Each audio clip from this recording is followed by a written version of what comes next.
banner will not hang until Robert Brickey and Phil Henderson graduate. You're here to go to school first, and then you're going to play basketball, and you can do both at a real high level if you keep things in perspective.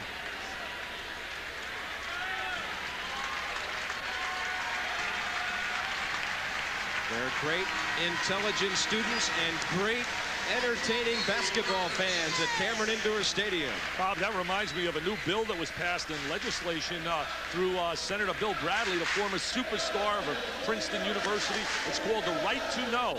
And what they're going to do now is you must reveal your graduation rate in comparison to the student body. And I think that is fantastic. Let people know that the players are here to graduate. And you know what's amazing? If you check the stats, the graduation rate of athletes as he takes the ball to the goal and scores is higher than most graduation rates of the student body. You'll see a lot of freshmen scoring tonight, and that was the Duke Frosh. Grant Hill. There's a near steal. Thomas Hill got a piece of it. And quickly Duke with the basket and the pressure defense. Howard Isley running the show for the Eagles, and there's that first turnover. It took 23 seconds. Not really the way you want to start, but basically you have to contend with two areas when you play against the Duke defense. Number one, pressure on the ball, and two, flashing to the ball. They do a great job of beating cutters to the ball. Bobby Hurley runs things offensively with Isley watching him. Leitner double team down low, so Grant Hill takes it that way, and the long rebound for Isley. They have to do a better job looking inside to Leitner. Corey Beasley, nice touch, baseline right, the senior from Baltimore. Beasley getting a chance to get a lot of playing time while David Hinton is recovering from an ankle injury. Last year averaged 11 points a game, 6'11" as a freshman. With Hinton out, Dick, they missed double-figure scoring and his great passing ability for a big man. Bobby Hurley missing the three. They really want more scoring out of Hurley. There's a drive and a pull-up by Malcolm Huckabee long, and there's the freshman. Curley couldn't drop it, though, and Grant Hill pulls it down for Duke. Boston College is a good offensive rebounding team. McCaffrey.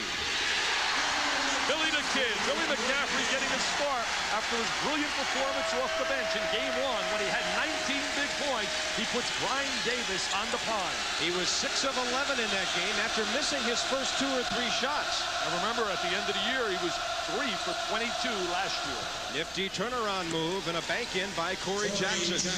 Jackson, not really a good shooter, but a good, hard-nosed, tough competitor. An excellent, what we call in basketball, complementary player.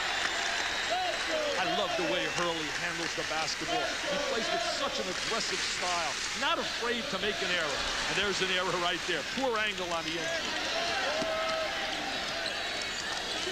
Isley against Hurley. And the tip by Curley. That's one of the negatives for Duke. I really believe that's going to plague them all year, rebounding. They were out-rebounded by Marquette in the W. Early for Leitner, charging in, left side, and keeping it alive. Grant Hill drawing the foul. Mr. Velvet, Grant Hill, so much versatility. He can play the point guard position. He can play the wing. He can play on the baseline. Just a tremendous talent.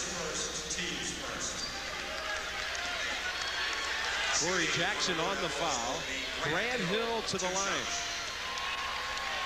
He shot 2 out of 4 in his freshman debut the other night in the win over Marquette. 87-74. He was a McDonald's All-American, and he's one of those guys that's going to live up to the billing and live up to all the press clippings that he received coming out of the high school run. Only thing he couldn't get, Dick, when he came here was Dad's old number in the NFL. Number 35 that Calvin Hill wore already was retired, courtesy of Danny Ferry. Fair player in his time, Mr. Ferry. Grant Hill with 4, a 6-6 game, 2.5 minutes in. Isley, left side Jackson. He loves that offensive glass, and he draws a foul on Grant Hill. We heard so many positive things from Jimmy O'Brien about Howard Isley. Young player from out of Southwestern High School, Detroit, Michigan. Not really a heavily recruited athlete. Came to Boston College really at the last moment. Corey Jackson's a junior out of Miami. He had a career high in rebounds the other night against Memphis, 8 while scoring 11 points. But this is not a good free throw shooting team. Only 19 of 34 now on the young season. Shot poorly in that game 1 on the free throw line, and there's another example, but there's the offensive rebound. Corey Beasley. Stay tuned with that area, rebounding. I really believe after Christian Laettner, you take a look at the Duke basketball team, they don't have a heck of a lot of size on that baseline. Marquette out-rebounded Duke 31-29 the other night. Duke likes to drive the gap to the defense. They try to constantly go into the gap, into the seam. Grant Hill just inside the three-point line. I'll tell you one thing, if he consistently can make the perimeter shot, he's almost unstoppable because he's a great driving, slashing kind of athlete. Duke on top 8-6, just over 3 minutes in now. Corey Jackson very active down low, and Grant Hill is taking control. Here comes the Duke running game. Center the basketball, look to get it to the wing. Grant Hill! Hey, you know what makes that so special? Grant Hill got the ball off the glass, and he was the first guy down the floor. Oh, Daddy, Mr. Calvin, be proud of your son. Yeah, he got a couple of first downs on that run, didn't he? Plus his 7th and 8th points of the night. By far, he leads all scorers with 8 of Duke's 10. And here comes Billy Curley on a nice feed from Jackson. That was an excellent backdoor cut. Really, really made by the pass into the post. And from the weak side, Curley moving without the basketball. Now he moves it to Laettner. He checked to see if he was outside the three-point line and just casually drove for a couple. Well, he catches the ball. He squared his body, went into triple threat position. Notice the seam in the defense. One dribble move to the basket, left-hand layup. Tipped away by Grant Hill as they tried to go backdoor. Now they'll say that Corey Beasley touched the ball last. And the Wackos go bananas. They love it here. Indoor Stadium is rocking. 4 minutes and 10 seconds in. Duke leads it by 4.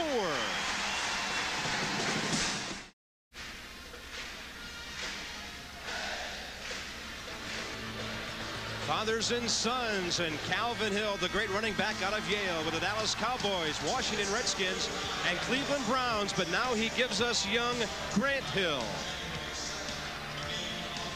And he has 8 points and 3 rebounds already, Dick. He's off to a great start as a freshman after his performance the other night. Very active player. Not only is Calvin Hill and Grant Hill a great father and son combo here, we talked about it the other day. Bobby Hurley, his dad, an outstanding high school coach, and Tom Hill, his son, his dad was the former Olympic bronze hurdler in 1972. And now part of the Oklahoma athletic department. There's Grant Hill off a feed by Brian Davis, who's in. Davis, a starter in the first game, but did not get the call after going 1 for 7 from the field. Christian Laettner on the infraction. It will be his first personal. Coach K put it very bluntly to Brian Davis at a team meeting yesterday. He said, Mr. Davis, you were 1 for 7. You didn't have any rebounds. You didn't do the job, and that is not, number 1, Duke basketball. We don't expect play like that. So what happened tonight? He sat him down for the first few minutes. Sent the message loud and clear. You must produce. Bobby Hurley dealing with Isley. There's a tip by Grant Hill, who is all over both ends of the court so far. I really love watching him play. I had the pleasure of doing several high school games he participated in last year, and you could just see that he had all the kind of instincts that you love in an athlete. Double stack. Nice drive right side, but it won't go for Malcolm Huckabee. And Laettner, with a dozen rebounds in his first game, pulls down his second of the night. One of his goals, he wants to lead the nation in rebounding. To do that, you have to average about 13 rebounds a game. Nice cut. Billy McCaffrey from Bobby Hurley drawing the foul, and Duke goes to the line where the double shot is sizzling. 21 of 25 against Marquette. Coach K sending some signals out defensively. That was a little move which we call like a shuffle cut. There's a little shuffle slash by McCaffrey, comes off a screen, then the little fake, and then he draws the contact. Yesterday at practice, Mike Krzyzewski talked about the shot fake. He said when you play against young people, they're a very young team, they have a tendency to react to the shot fake. So use the shot fake today. Billy McCaffrey 7 of 7 now on the year from the line. Coach K's young man out of Allentown, the former Pennsylvania Player of the Year, and that's what he did off the bench in game 1. He was talking today before the game about his brother Eddie, the outstanding receiver for Stanford. He said he's like 4th in the nation right now in offensive receptions. Well, there's the 3-quarter diamond trap. See, they're going to take him into a trapping area on the sideline out of a 1-3-1 trap. Jackson, right side. Gerard Abrams, some instant offense off the bench. He's a young freshman out of River Rouge, Michigan, but that one didn't go for him. They've got 4 outstanding freshmen. Oh, what a great look. What a great look. Throws the ball over the top of the defense. He has great vision. The key for Bobby Hurley is his great vision and his understanding of the game of basketball. Leitner jumping out of what we call a jump switch. And he gets the rebound after the Howard Isley miss. And here comes Hurley across to McCaffrey, but it was touched. And the official did not see it. It was touched by Gerard Abrams, but the official on the baseline did not see it. Bobby Hurley has to reduce, as Mike Krzyzewski upset with the call. Take a look at Jimmy O'Brien. He has to reduce his turnovers from last year. However, you don't want to harness him and stop him from being an aggressive player. Curley with Leitner and Davis jumping in, and he stepped on the baseline. Billy Curley, remember this, as we look at Jim O'Brien again on that sideline, intense competitor. Curley was in a cast for 2.5 months, had a stress fracture in his foot, so it's taken him some time to get back his rhythm. Still an All-American, despite sitting out the second half of the year. Rated in the top 20 in America in high school recruiting evaluations. 30 points and 15 boards a game will do that for you. Here's Davis from the left side, and he flashed right by his man. Like Doug Abel was reaching in. Doug Abel could be a real key player. He's got a great body. He's a tremendous leaper. He's their leading returning scorer from last year. He's got a bruised wrist, and he's coming off the bench right now. Once they get a healthy Hinton and a healthy Abel, they can have a nice front court. There's Doug Abel, the 6'5 senior. Now look at the difference in the BC starting lineups last year and this year. I think what really is interesting there, 3 of the players are sitting on a bench right now. When you talk about Arditi, and you talk about Hinton, and you talk about Abel, and also Bobby Moran's on that bench, and he started a great deal throughout his career. There's Kubek just in. Duke is really executing a lot better offensively in their half-court games, something they did not do well against Marquette. Great Kubek with a couple, and there's a block by Leitner. Here comes Thomas Hill. Pushing the ball out, scoring in transition. Get a TO, baby. Jim O'Brien with the little TO, and they're rocking and rolling. Duke has moved it out to a 12-point lead. BC has not scored since the last timeout. The Duke Blue Devils are on a 12-0 run over the last 3 minutes and 50 seconds. Remember that last time out? BC hasn't scored since. And what a dandy later tonight on ESPN in Fayetteville. Sooners and Razorbacks. I want to fly out there. Can I fly out there to Barnhill and look at East Tennessee State with Mr. Jennings and Mr. Dennis taking on the Wildcats? I believe right now Arizona is really going to be probably the most dominant team. As we look right here, outscored Boston College 12-zip in the last 350. I got my master's in 30. I can read that, Bob.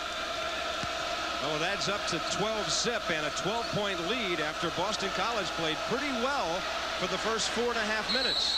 There's a travel at midcourt. The pressure defense with Brian Davis all over Howard Isley. 4 turnovers now by the Eagles. One of the keys for Duke, I really believe they have to be an effective team in the 50-foot area toward the defensive end, because if you can back them up and get them under the basket in a baseline situation, they don't have great rebounding power. So they have to beat you with the turnover, and that's what they're doing here tonight. Leitner working the high post, but nothing there for him. But there is what a great ball fake. And he was fouled on the way in. What a great ball fake. He shows the ball, gives the fake, and explodes to the basket. Christian Leitner really becoming a super. He catches the ball high. Now watch this. Great entry down into the high post. There's the ball fake. Uh-oh, you left something on the floor, baby. Christian Leitner, for you young kids out there, when you catch that ball, use that ball fake, shoulder fake. But you must keep that pivot foot down. So many guys fake well and then lift the pivot foot.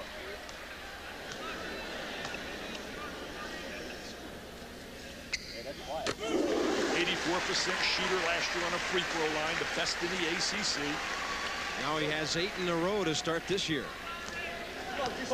It's not really out of the realm of an impossibility for this guy to lead the nation in rebounding. When you talk about, as he misses that free throw, 13 rebounds a game, led the nation last year. Anthony Bonner, the Windex man from out of St. Louis, now in the NBA. What makes Leitner so special, I'm watching him work here defensively. He can deny on a defensive end. He can play out on a perimeter as well as on the interior. Oh, there's that Duke pressure. Good night, Thomas Hill. Good night. Thomas Hill with that explosiveness. Takes the ball to the goal after the steal. Good anticipation.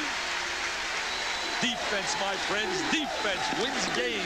Do you hear me, Paul Westhead? Wow, what an unbelievable scene that is down at Denver. Oh, let's talk about this game.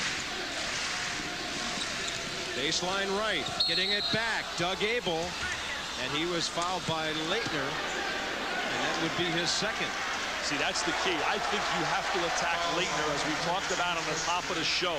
You got to bring the ball inside to Leitner, try to get him into foul trouble, let him sit on the sideline and become an assistant coach to Mike Kay. Mike Kay saying, Christian, I don't need you next to me. I need you on the floor. Crawford Palmer with a slightly injured ankle is in there. And he pulls down the rebound. He turned his ankle a bit the other night, was listed as probable, and here he is very early. There's Kubek again. Greg Kubek, a streaky shooter. Not the great shooter he was labeled out of high school. I think they may have overrated him as a shooter, but he's a very streaky shooter and a very effective player off the bench. 2 for 2 in a sub roll tonight. Billy Curley can't get the ball. They're really denying him. They're having a tough time with the post entry. Bobby Hurley, and there's a reach-in foul by Gerard Abram. You can't spot people consistently 15 and 17 points when you're a young basketball team, especially against talented teams, and expect to come back all the time like they did against Memphis State. Jim O'Brien talking to his staff. Jim played at Boston College, was outstanding in the late 60s and early 70s, and he played under one of the greatest ever to have the basketball, Bob Cousy, and then played under Chuck Daly, the dapper, sartorial, resplendent Mr. Daly of the Pistons. There's McCaffrey inside the line, and a double pump was well short. Here's Curley throwing one all the way down court. A double dribble by Bobby Moran. 7 turnovers. It's a 17-0 Duke run. And now Jim O'Brien's opponent has the ball back. He was a player in the NIT Finals in '69 and then a coach in the Final Four in '88. Played 4 years in the ABA, played with the Kentucky Colonels, and then he ultimately played for Joe Mulaney, and then he played for a guy called Wilt Chamberlain. As we look at the turnovers, 7 for Boston College, 3 for Duke. There's Brian Davis. Hey, he's back. Brian Davis got the message yesterday at practice. Your performance was not acceptable, was the actual statement of Mr. Krzyzewski. He said, for a Duke player, I can't accept 1 for 7 and no rebound. There's another turnover as Howard Isley lost his poise a bit. And this is really tough for a coach, Dick, because in televised games this year, you only have 3 timeouts. Only 3 timeouts. He's already used 1. Jim O'Brien does not want to use them all in the first half. He may have to. Bobby Hurley, that's a 2. Now they're going to overrule and call it a 3. I thought he was behind the line. Bobby Hurley with the trifecta. Hey, the Duke team is playing so well defensively and offensively. O'Brien uses his 2nd timeout. It's all Blue Devils.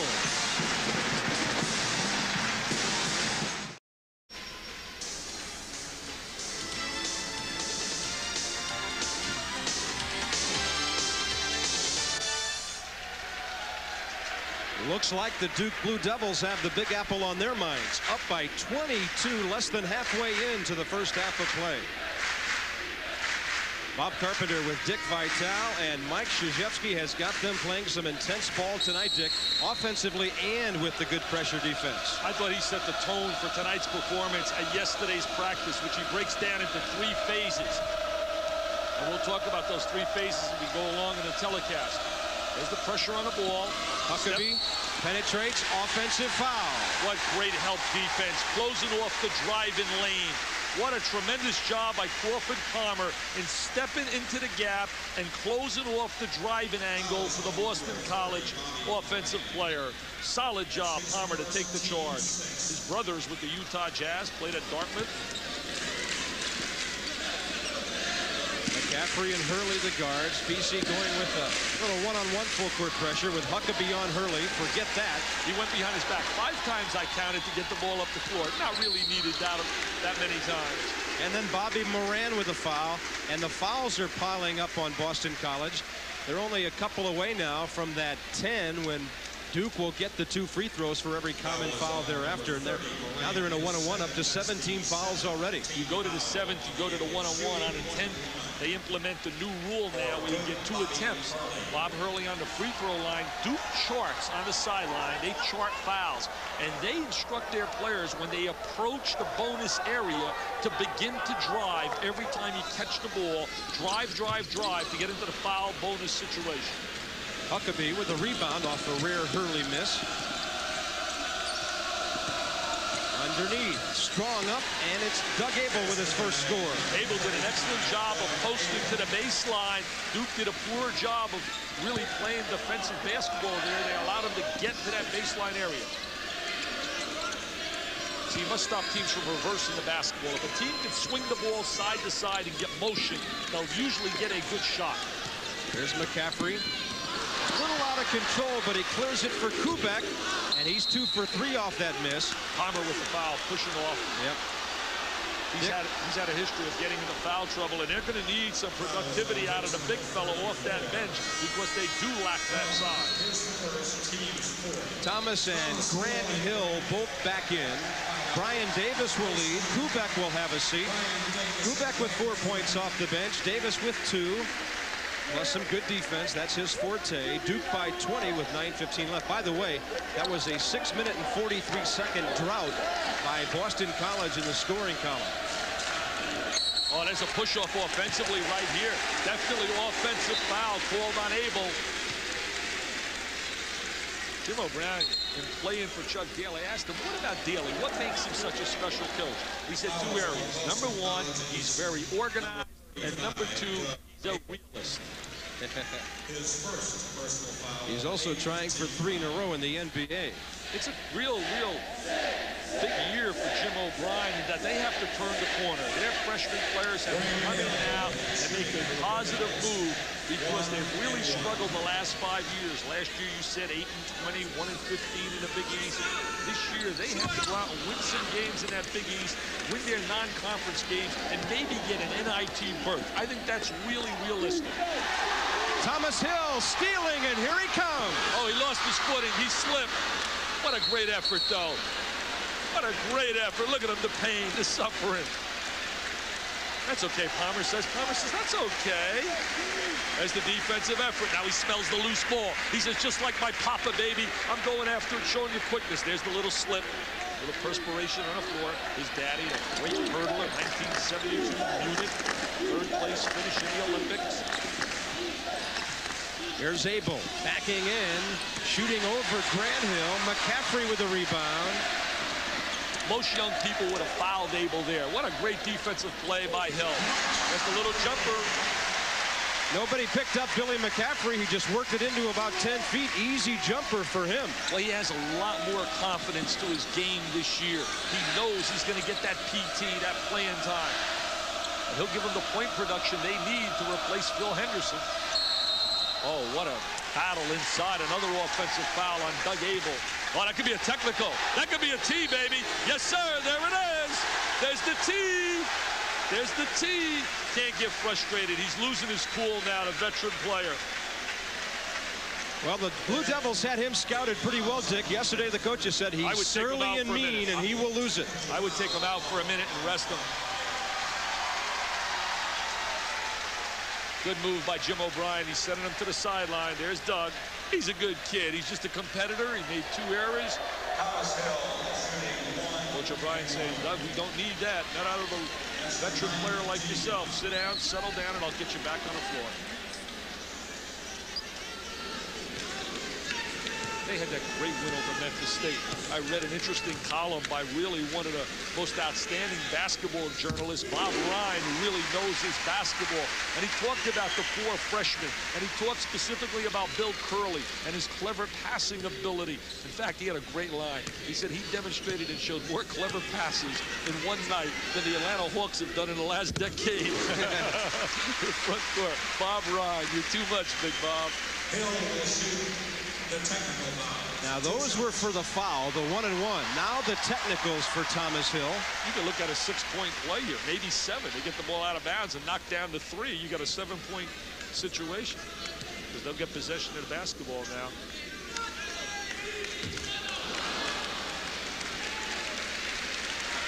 That Arkansas game coming up right after this game with Oklahoma. What a barn burner. Billy Tubbs not happy to go to Barnhill. He wanted a game in Oklahoma. But not when you draw 3,000 fans. You can't get the game on your floor, Mr. Tubbs. There was talk of putting that game in Tulsa, which is directly halfway between those 2 cities, but that didn't work out either in Arkansas, which had sold tickets for that game as part of its season ticket plan to begin with. They must have known something. They're outstanding. Watch them practice. They got some great athletes. See, he's not doing that for showboating. He's doing that to gain an advantage against the defensive player. There's the drive of the seam. See, always trying to attack the seam of the defense. 19 fouls against Boston College. There's always looking to attack the seam. Give me a gap. There it is. There's the gap. There's the seam. Count it, baby. Count it. Bobby Hurley with 5. Duke by 26. I don't know why more teams don't work on attacking the gaps.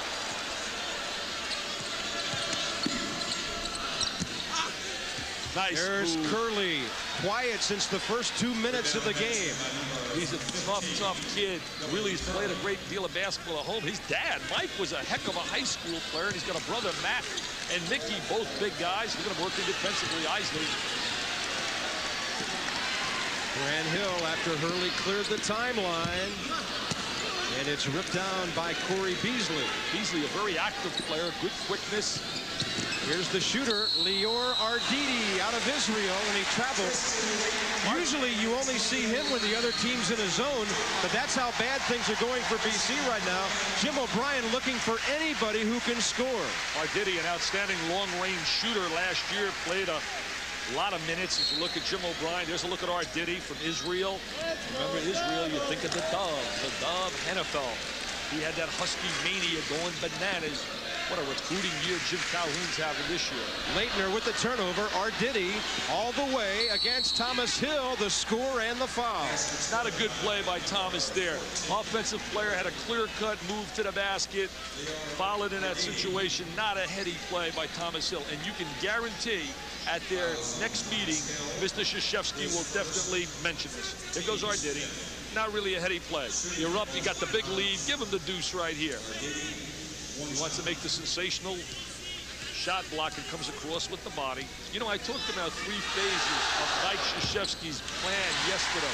One is he has a team meeting and reviews the previous game. Then he goes inside and he looks at a 5-minute tape of the upcoming opponent. And then number 3 comes on the court and walks through all the offense and defense he's going to utilize. McCaffrey's miss out of bounds belongs to BC.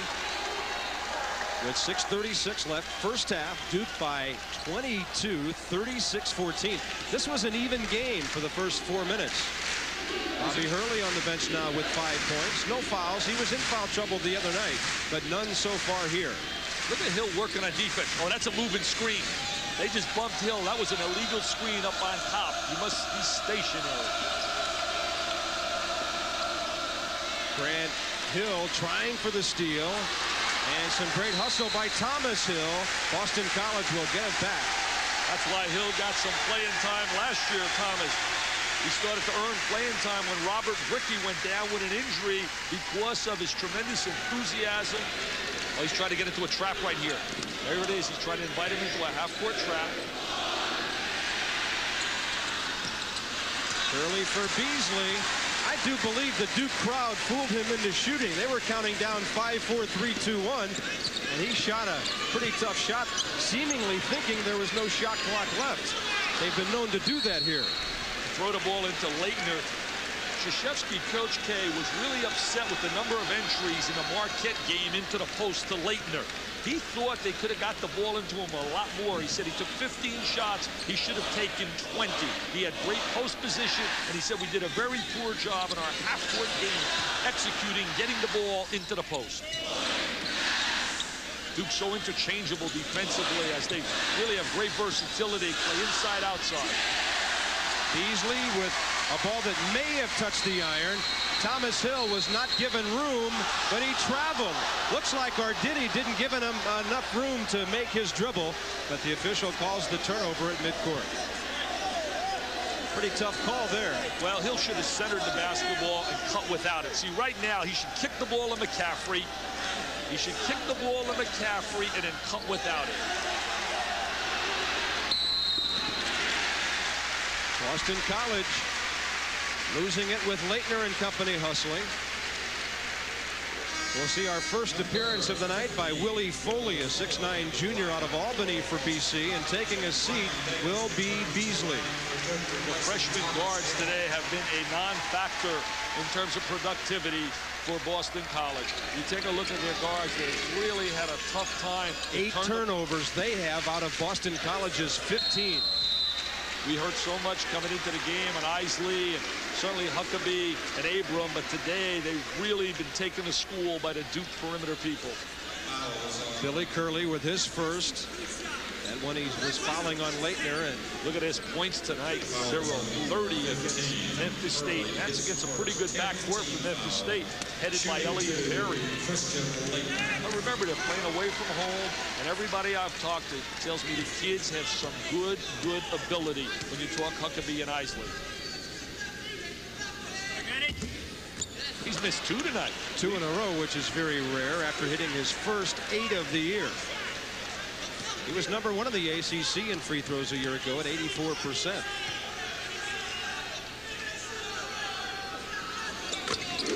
Christian has a half dozen. You better stay healthy. That's the one guy they cannot afford to lose. They do not have any kind of real offensive or defensive size to replace him. Arditi almost traveled, spun it in after a feed from Huckabee. Well, good move by Arditi not to lift the pivot foot. I thought it was going to be Intimidation City and a little traveling music. Duke with the ball up by 21. We're approaching the 4.5-minute mark of the first half. There's Davis. Shuffles to Lang, and he's fouled. Nice penetration by Brian Davis. Changes direction, attacks the gap, drives the defense, dumps the ball off. Antonio Lang's a player with good athletic ability. First on Willie Foley. There's a good look at Lang, one of the most heralded young players out of Mobile, Alabama a year ago. The Alabama Player of the Year 2 years ago. He's from down south. He said no to Wimp Sanderson. Sanderson's got such a great team this year, but he'll try. He'll have the towel out, his plaid jacket. Hey, you mentioned down south, outstanding player. You ready for a scoop about down south? I'm going to lay one on you. Ready for one? Yeah, I think you got something for us out of Atlanta, don't you? Atlanta, Georgia. They're going to have a press conference on Monday. And it involves one of America's premier high school players, rated as one of the best in the nation, James Forrest, about 6'8.5", 240. It's down to Syracuse and Georgia Tech. Jimmy Boeheim, go to sleep this weekend. Don't even worry about it. It's all over, Jimmy. I'm sorry to tell you, he's going to play for the Ramblin' Wrecks. So start to recruit someone else. Don't cry for Boeheim, though. He's having a great recruiting year this year. They've signed some outstanding players. James Forrest will go to Georgia Tech.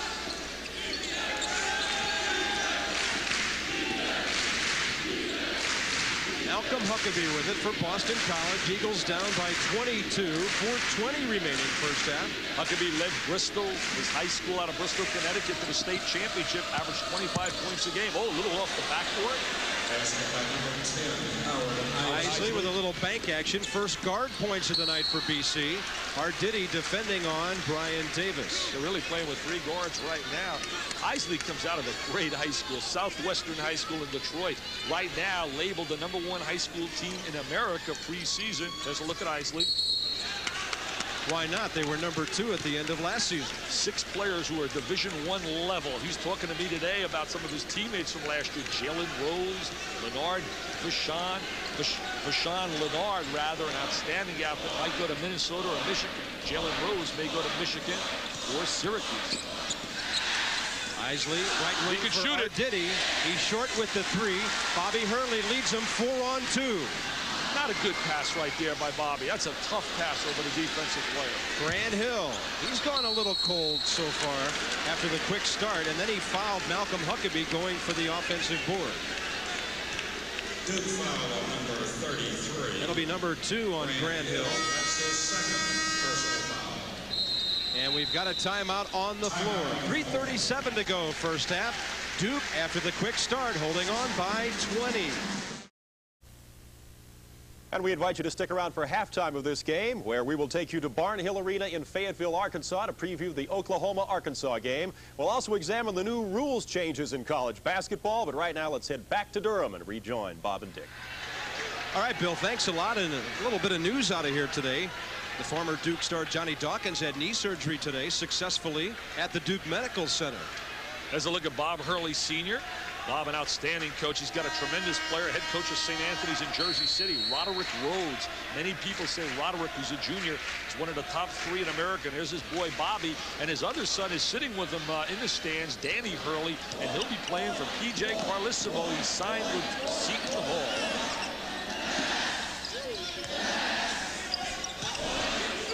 There's Curley. He's so much better than we've seen here.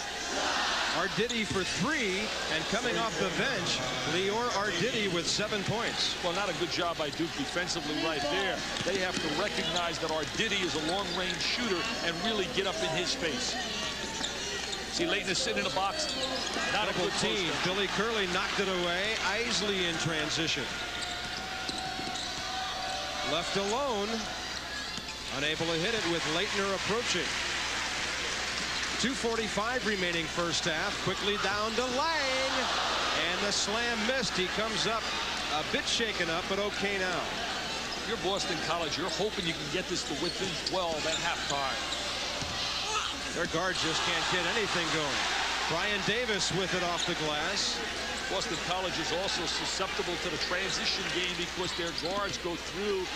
Nice pass and play. Good two-man play. Hurley to Lang. 3 for Tony. I like Lang. He's going to get a lot of minutes here before this year's over. 19-point spread as we approach 2 minutes left. You see Boston College. Watch when they make an entry. The guards a lot of times will go through. See right now, Isley going through the defense. And young people like that are susceptible to the transition game, where you can get the numbers against them. Huckabee in control. Pass Davis, pass Leitner, gives it off for Foley. And from behind, Tony Lang got him. Huckabee's a very strong player physically. He led his high school team to the top 20 in the nation in USA Today, undefeated. But let him know one thing. He's not the star of Bristol, Connecticut. In Bristol, Connecticut, there is only one star, and it's called ESPN. Just like I was telling Dean Smith and his people yesterday, we were down in Chapel Hill. Cliff Rozier, their freshman's from Bradenton, Florida. I left a message with the secretary there, Angela. I said, you tell Mr. Rozier to remember one thing. He is not the star in Bradenton, Florida. And I'll let you figure out who is. Well, let's see. It must be the Pittsburgh Pirates who trained there in the spring. Bobby Bonilla. And my neighbor, Don Robinson of the Giants, and Hal McRae, my tennis guy. Okay, we're starting to get the picture of who it is. Willie Foley looking for 2 in a row. Foley coming off the bench. Nice release on that free throw. See, now Hurley will go behind the back a little bit to try and get an advantage. Oh, nice little spin. He's always trying to make the tough pass. That's why he's susceptible to the turnover of Hurley. Little short. Palmer the rebound. Out of bounds. It belongs to Duke. With 1:30 to go before halftime, Bill Patrick standing by with the features he told you about, and a look ahead to the Sooners and the Razorbacks later tonight on ESPN. Isn't it really something special watching a Duke practice the way Mike Krzyzewski breaks every area of the game down? Well, you know what it does, Dick? It makes you wish you could have played here, you know? To spend 4 years under a guy like that. There's Kubek for Palmer. Open, but he was fouled as he tried to unload it for Grant Hill. See, they're trying to get the angle pass. We talk about the 45-degree angle. See, he's trying to post. They're playing him three-quarter. Curley working real hard. Defensive help comes over. See, Palmer really had the baseline drive as opposed to spinning into the lane. I think one of the lost arts in college basketball is the art of making that good post entry. One of the best college players I ever seen making that post entry was the Pearl Washington, threw a great bounce pass to the baseline up at Syracuse. They got a great passer this year, though, in Adrian Autry. People are going to love him. Alfred Palmer, a junior out of the Washington, D.C. area, Arlington, Virginia. Playing with a bad foot. He only played 4 minutes against Marquette before he had to get out of there. He has 2 tonight in a reserve role. He gives Christian Laettner a breather here and there. With 1:15 to go before the half, it's a 19-point game, and Bobby Hurley with a midcourt foul. Well, he tried to get the strip. He had 4 in a row against Marquette in the second half, where he tries to lead the offensive player to a certain move so then he can jump. He tries to anticipate. Bill Patrick at the helm at the half, previewing the Sooners and the Razorbacks. And during this early part of the season, we want to make sure that you folks at home are knowledgeable ESPN college basketball fans, are up to date on those rules changes, especially in regard to the three-point fouls and the 10th foul of a half. That's a situation BC is in right now. Oklahoma and Arkansas, you have the perimeter game of Oklahoma. They really rely on Mullins and also on Brent Price, the transfer from out of South Carolina, brother of Mark Price, and Terry Evans. They don't have a heck of a lot on that baseline to match up with the inside people of Arkansas. Got to give Arkansas the edge. Tough to hit those free throws here, by the way, with hundreds of human jumping jacks behind the iron. Down to a minute now. Duke with the ball by 17. Hurley missing, and the rebound, Willie Foley. Boston College has kind of settled things down a bit here, but they're still way behind. This is Malcolm Huckabee. Arditi has scored some off the bench. He's looking for 3 more, and the rebound for Thomas Hill. Good active rebound by Hill. They talked about getting him involved a little bit more on the glass yesterday at practice. They're going to spread the court now. They're going to look for the backdoor cut. Shot clock is off with under 30 to go in the half. That's the game clock.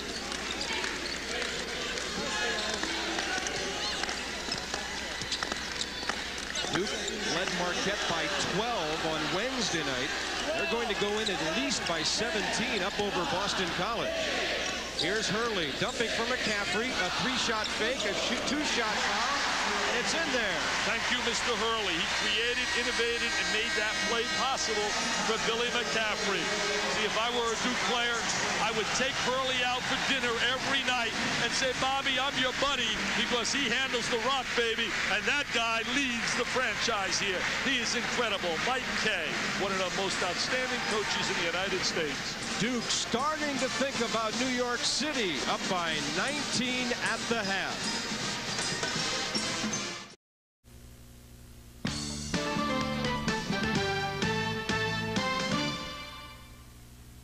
Welcome back. We are at halftime of the first quarterfinal game of the Dodge NIT. Duke with a big lead over Boston College, 44-25, on the strength of a 20-0 first half spurt. It is a new season, which invariably means a new set of rules to abide by in college basketball, and this year is no exception. As Tom Mees tells us, some of the rules may have changed, but one thing remains the same and probably always will. You'll always have a hard time finding a coach who thinks that different means better.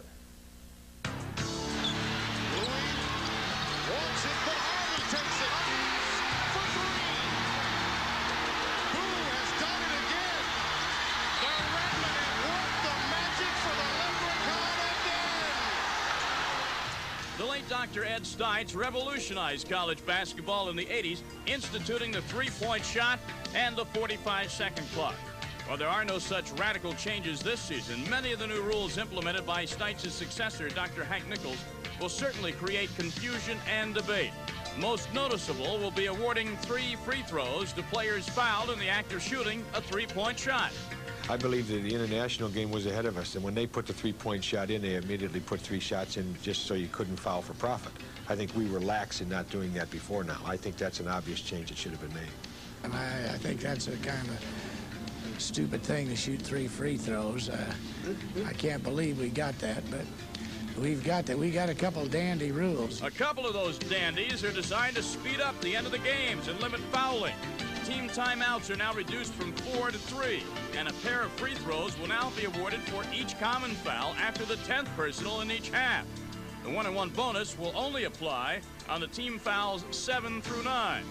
I don't think that our committee really understands how to speed the game up. In order to speed the game up, we could do some things like the NBA does. In the last 2 minutes of the game, anytime the ball goes through the net, the clock is stopped. See, everybody calls timeouts to stop the clock, and that's not going to stop fouling because you're still going to have the same choice. It really makes you think with regards to defense. How aggressive can you be? You know, with 10 or 11 or 12 fouls, if you like pressure, how much pressure can you apply? So you're going to, there will be some coaching adjustments in this area. Then there's the fisticuffs. Now, it used to be 3 strikes and you're out for the season. Now, if you're cited once for fighting, you'll have to sit out the following game. A second ejection, and you're done, with no appeals. Problems may arise, however, distinguishing a fight versus unsportsmanlike conduct. The penalty is so severe now that I think that the officials have to really concentrate. If it's a fight, it's a fight. I mean, I understand that. But if it's a situation where maybe it's a shove, maybe it isn't a fight, maybe it's something, I think that the wording that the referees might have to use is that he's out for unsportsmanlike conduct. Then they'll be reviewed and then let the league take care of it. Some of them said, well, I'd like to not say it's a fight because I don't want to hurt that kid by missing the next game. As I said to you earlier, that's not the official's decision. All officials must be team players, and whether they like the rule or not, they must abide by the NCAA rule. Other changes. The shot clock no longer resets to 45 seconds on shots blocked out of bounds. The shot clock operator problems may arise here. Coaches used to have the liberty of 3 technical fouls before ejection. Now they head to the shower after 2. Some despise, most agree with these changes. Only time will tell which ones will survive the scrutiny. I'm Tom Mees, ESPN. Thank you, Tom. We were taking notes. Stay with us. We'll preview the upcoming Oklahoma-Arkansas game. We'll head live to Fayetteville coming up next. Meanwhile, we're at halftime. The Blue Devils of Duke with a big 19-point lead over the Boston College Eagles. We'll be back.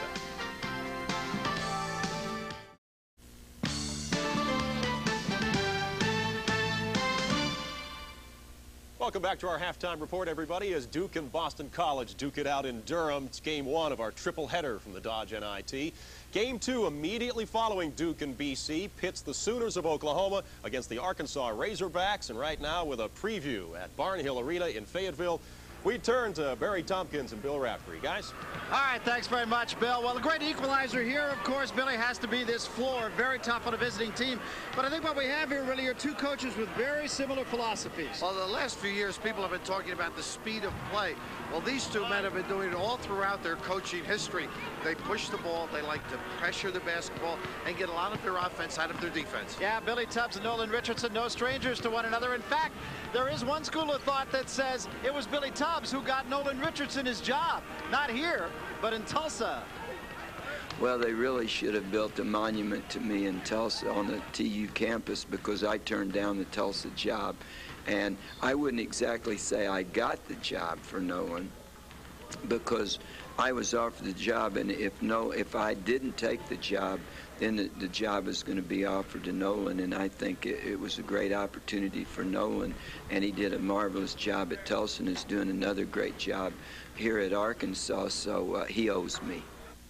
Well, he may owe him, Billy, but collecting here in Fayetteville is going to be easier said than done. He's really excited about coming over here, isn't he? It's not an easy building to play, and I think he's a little inexperienced to take on maybe the #1 team in the country at this point in the season. I don't know why, though. I still feel that Billy Tubbs may be laying in the weeds. He usually has something up his sleeve, no question about it. Kind of like the Wizard of Oz, isn't he? A lot of brimstone and fire, but the simple fact is he brings the team in here to Fayetteville at 1 by 30 points. It could be tough tonight for Arkansas. Bill? All right, guys, thank you very much. Looking forward to it. Stay with us. When we come back, we'll hear from Denny Crum on the state of Louisville football. Meantime, it is halftime, where Duke leads Boston College by 19 points at Cameron Indoor Stadium. Stay with us.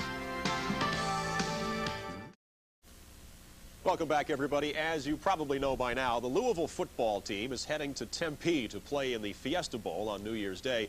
The players voted unanimously to play in that game, despite the fact that the people of Arizona recently voted against a state holiday honoring the Reverend Martin Luther King.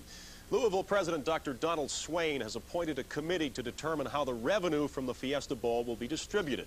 Now, some non-athletic minority organizations on campus want some of that money, and so do the non-revenue sports.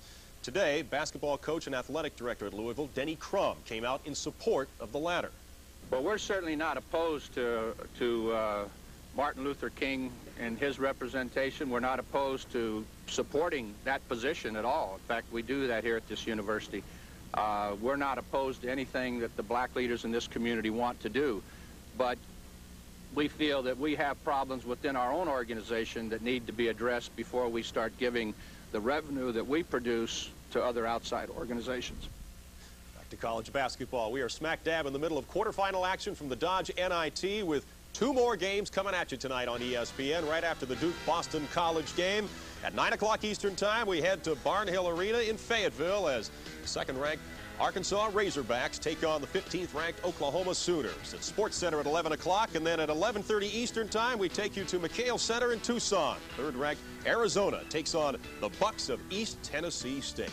And of course, this is all leading up to a trip to Fun City, Madison Square Garden in New York for the semifinals and then the final. The Dodge NIT on Wednesday and Friday of next week. Stay right where you are. Duke and Boston College second half action from Cameron Indoor Stadium. The Eagles have some catching up to do. That's coming right up. Stay with us.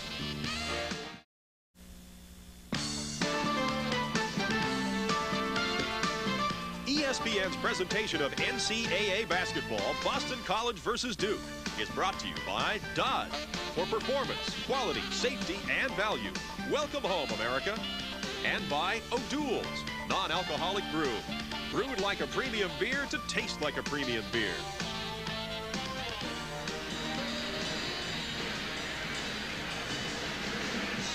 Almost ready for the second half at Cameron Indoor Stadium, Durham, North Carolina, home of the Blue Devils of Duke, who lead by 19 at the half.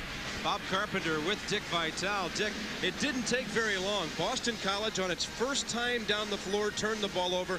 The Duke defense took over from there. Bob, the whole key of the first half, we can look at all the stats we want, but basically it came down to one scenario. Great team defense by Duke. They did such a tremendous job with the tenacity, pressure on the basketball, great help defensively, and then they exploded in the transition game, and it was layup after layup.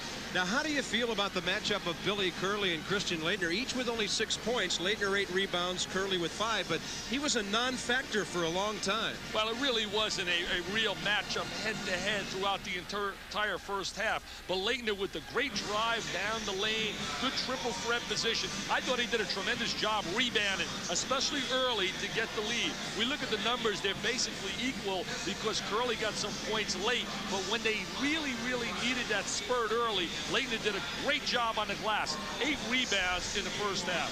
Laettner had a couple of fouls, which kept him on the bench for a while as well. The poor BC shooting certainly didn't help. They're still not a good free throw team. They're holding their own rebounding. You might remember Marquette out-rebounded Duke the other night. Turnovers, though. 15 in the first half. They're on the same pace to commit the 30 that Marquette did right here 2 nights ago. Well, the real difference right there is just shooting the rock. See my form? Catch the ball square, good rotation. It's not there for BC. They come up empty, baby, and handling the rock. They turned it over 15 times, and that's the difference. Duke did a great job defensively, ran up and down the floor. You know, they were down 16 against Memphis State and came back and won it. I know they're thinking that now in the locker room psychologically, but this is not Memphis State, and this is not home in Boston. We are in Durham, North Carolina with the Cameron Crazies. Tough place to play, much less come from behind on the road. Some of the normal fans here that Dick was talking about. Second half about to get underway. And another factor in Duke's favor, Dick, Jim O'Brien has already had to use 2 of his timeouts. In that respect, a comeback will be difficult for him, especially if his team continues to foul like they did in the first half. He's really hoping in the first 10 minutes that they can come out and play some solid basketball like they did against Memphis State and get this within 10. Duke had a large lead of 26 at one point. It's 19 at the half. Billy Curley's first attempt is a miss, and then scrapping, he keeps it alive for his team. He forced that shot right there. Really didn't have a good opportunity. Look at the 6'9" player from Duxbury. Had a tremendous high school career before he was injured. Stress fracture in his foot. Comes from a great family that loves basketball. 2 brothers, a freshman and sophomore in high school, and a dad who was a star at Boston Tech. There's Beasley on a feed from Corey Jackson, and the Eagles can't get it down, but they keep possession. You know, you think about Duke, and you talked about the banners, and you talk about the great success. What a real sign of consistency when you talk about going to the Final Four of the last 5 years. That's absolutely unreal. Hey, and that doesn't mean Coach K can't win the big one. He won about 4 or 5 big ones every year just to get there. I know, that's an unbelievable rap we hear as the rebound by Mr. Curl. You look at Mike K, Mr. Krzyzewski, he wants the walk-in violation. I mean, they ran into a buzzsaw last year at UNLV.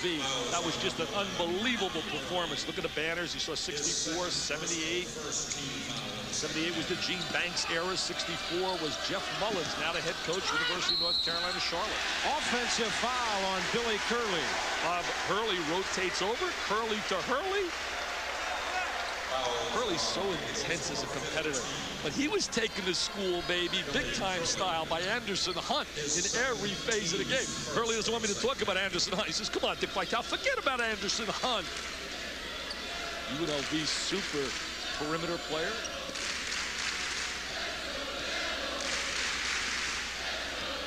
He came from the same school as Howard Isley, who's playing Mr. Hurley right now. Huckabee guarding McCaffrey. Grant Hill watched by Beasley. That's 3 of the 5 matchups, and that one doesn't work.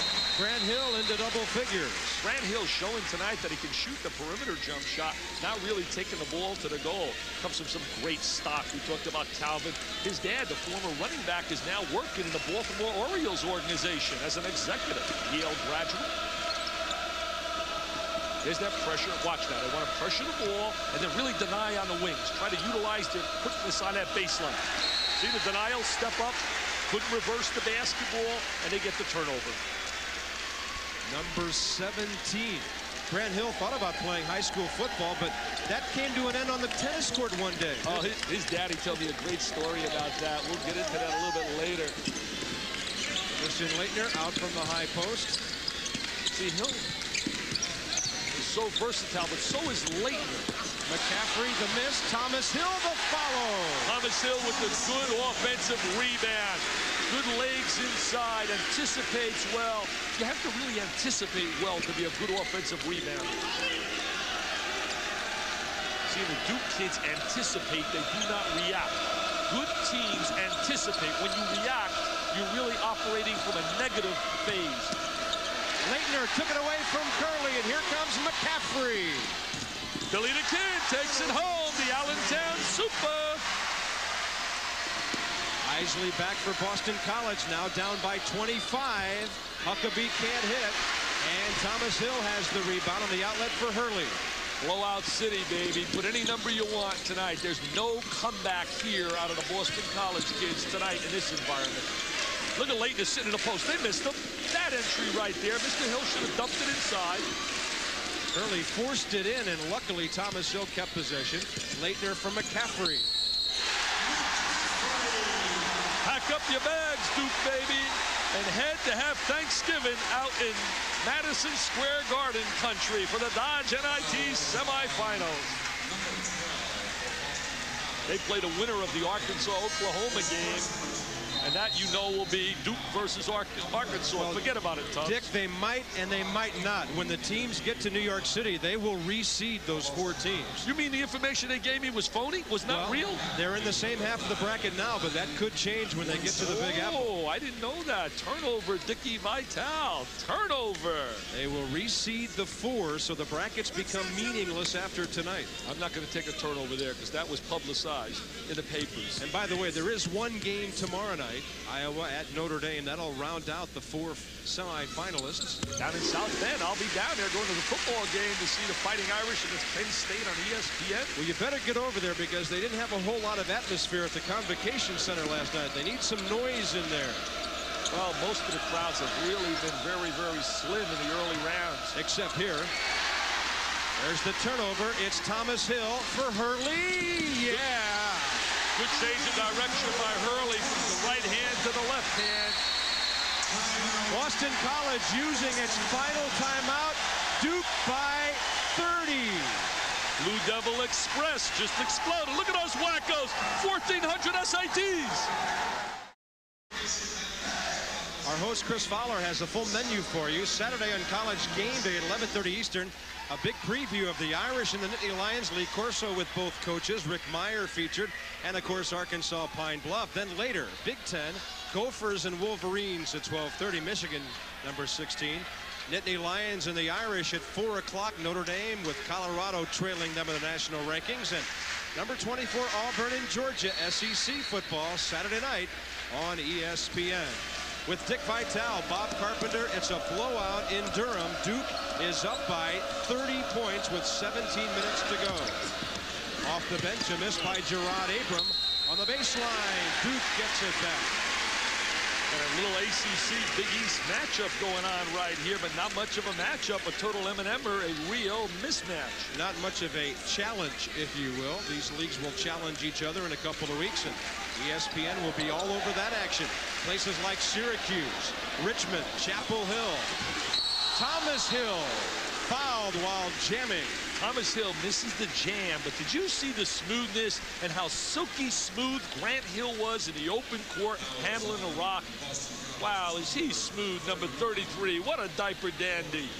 Watch how smooth he is at 6'7", 6'8". Can really handle the rock.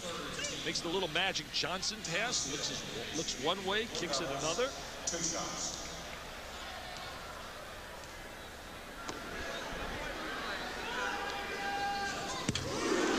Boston College, you mentioned that ACC Big East matchup. One of the real outstanding administrators, athletic directors in college athletics, Mr. Flynn of Boston College, is retiring, and he's just had such a great career. We want to certainly wish him nothing but health and happiness in his retirement.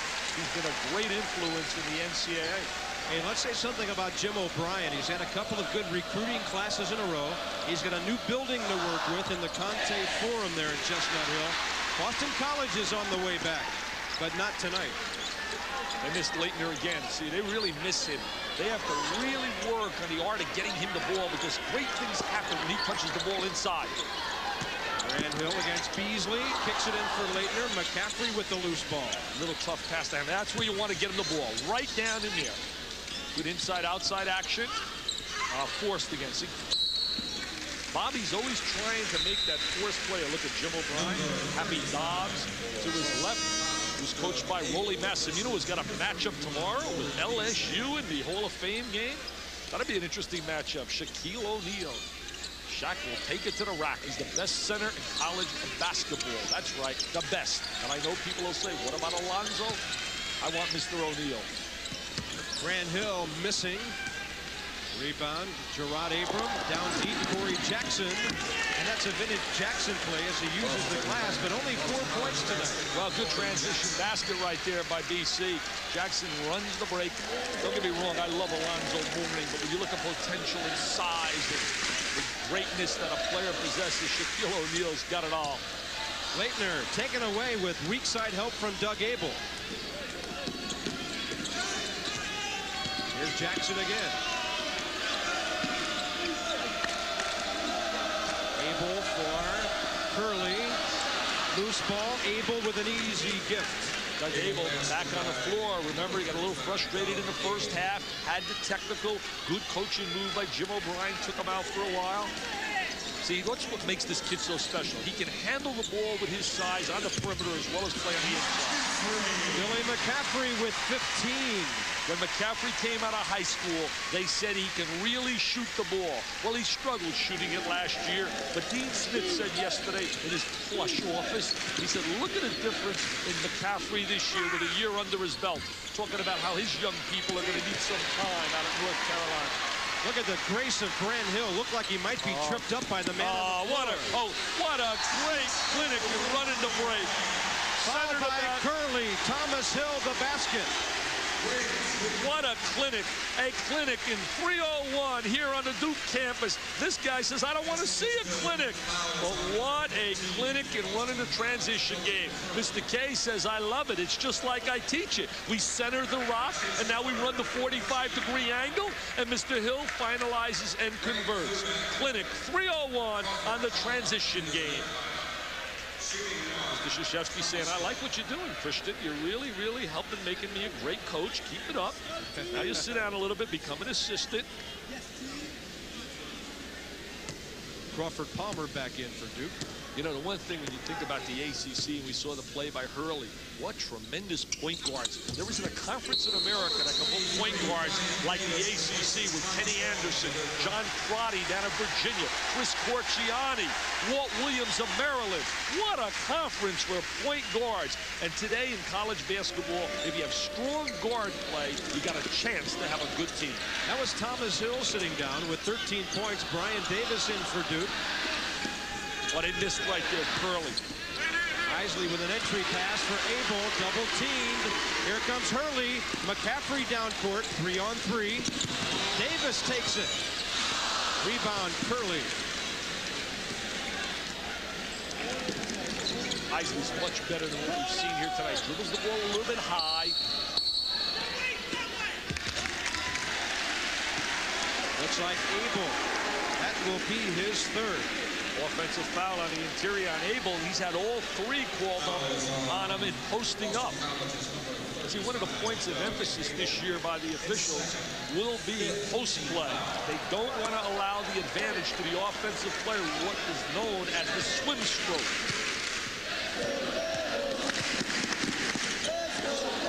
McCaffrey had it taken away by Isley. Here comes Abram. Abram's got great quickness out of River Rouge. Hits the trailer, Curley, River Rouge in Michigan.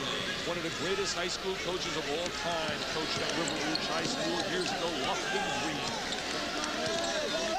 13 and a half minutes remaining here at Duke. Blue Devils by 31. They've doubled up the 31 of Boston College. See right there, posted inside, a little inside-outside with Palmer. And Davis finishes the play. Davis trying to impress Mr. Krzyzewski. He had a one-game starting role and then went to the bench because he was 1 for 7 and didn't do the things that they wanted. There's a foul away from the ball on Kubek, who was backing in. You know, I don't think it was the fact that it was 1 for 7 that made him go to the sidelines. It was a combination. It was the great performance of Billy McCaffrey. Plus, Mike was not happy with his rebounding. In 29 minutes, he didn't have any rebounds, and that's what really upset Mr. Krzyzewski. Talking about Brian Davis.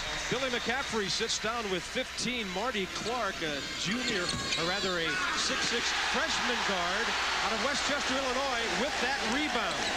Taken away from Hurley at midcourt by Abram, and then Hurley had to foul him. You mentioned Marty Clark. He is from out of St. Joseph's out of Westchester, and that school produced a fair player that played at Indiana. Only one name is necessary. Mr. Isaiah. Isaiah. We got a dandy next for you from Fayetteville, Arkansas. Number 2 Razorbacks, number 15 Oklahoma, and it's Arizona hosting East Tennessee State, who upset BYU in Provo in round 1.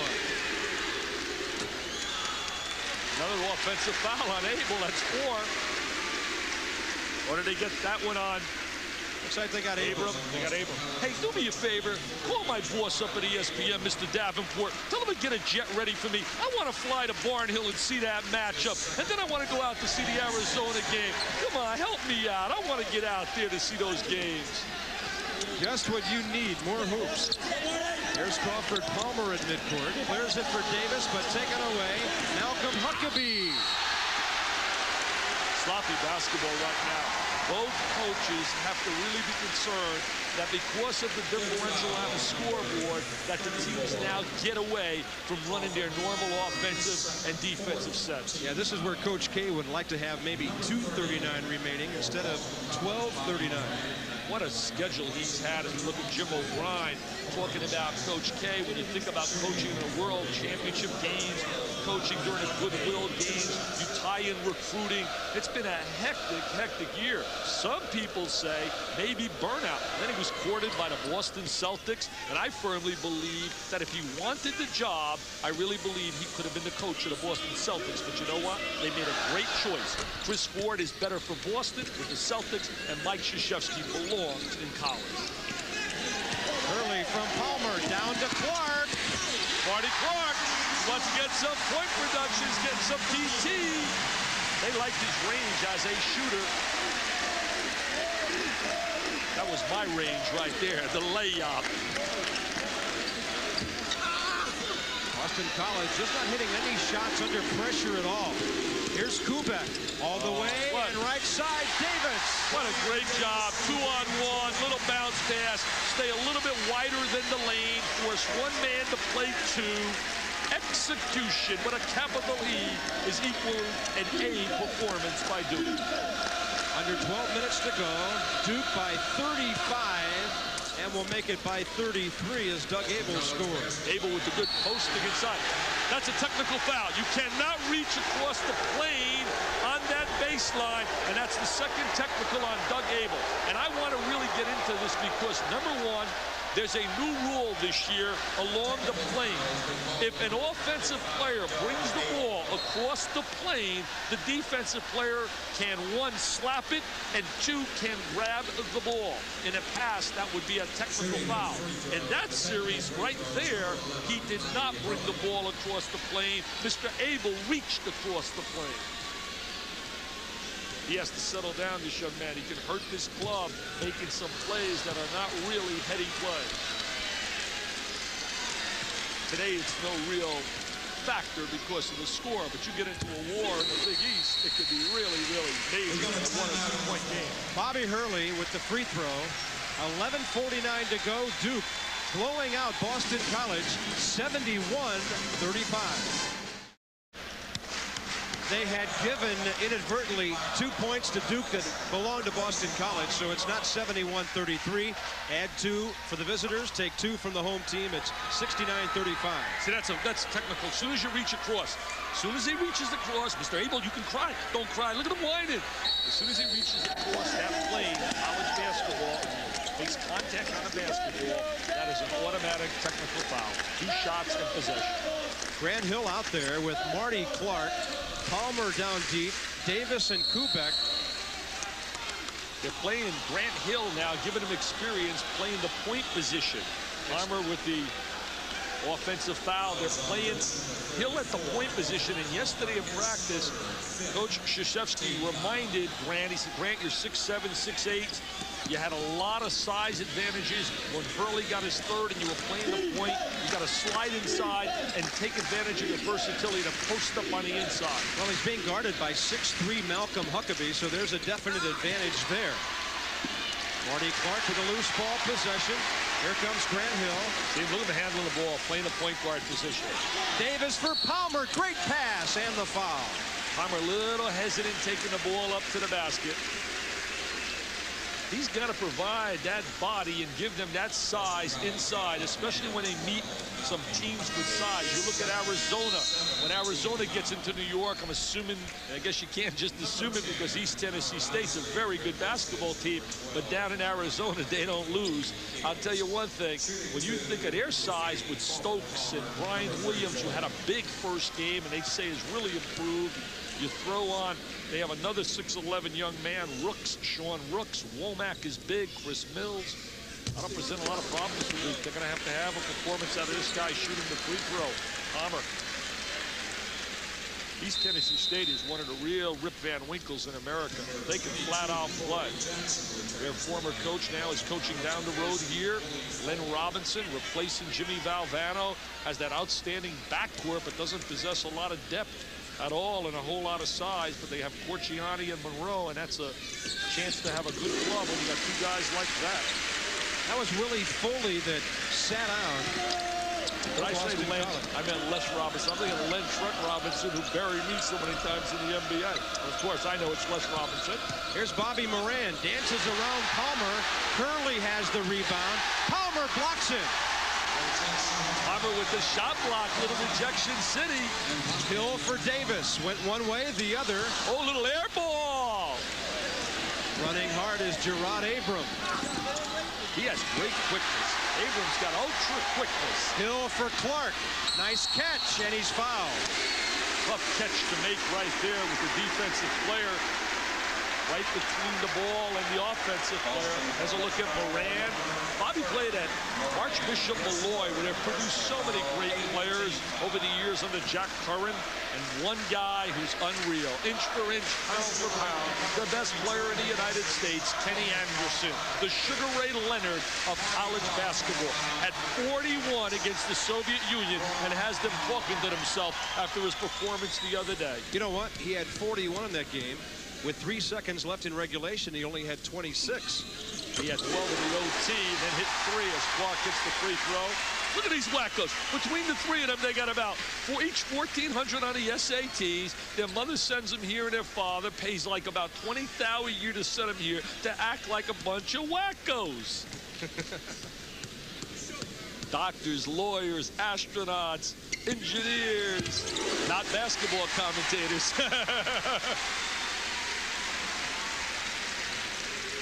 10:35 to go right now. It's Duke 72-35. Can we get the blowout material out now and call filler time? There's the turnaround. Ooh, nothing but net for Corey Jackson. Jackson with that jump shot. The rap on him is that he's not a good shooter. Doesn't have that great rotation. See right there, Leighton missed Clark. Now he gets it into him a step late. Boy, he's a tough guy. He's a tough guy. And look at him pumping on the ground. I love those kids that have enthusiasm, emotion. Marty Clark making the most of some PT.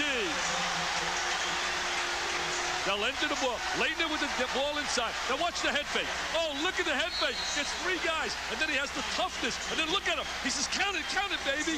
Oh, yeah. Oh, yeah. Love it, love it, love it.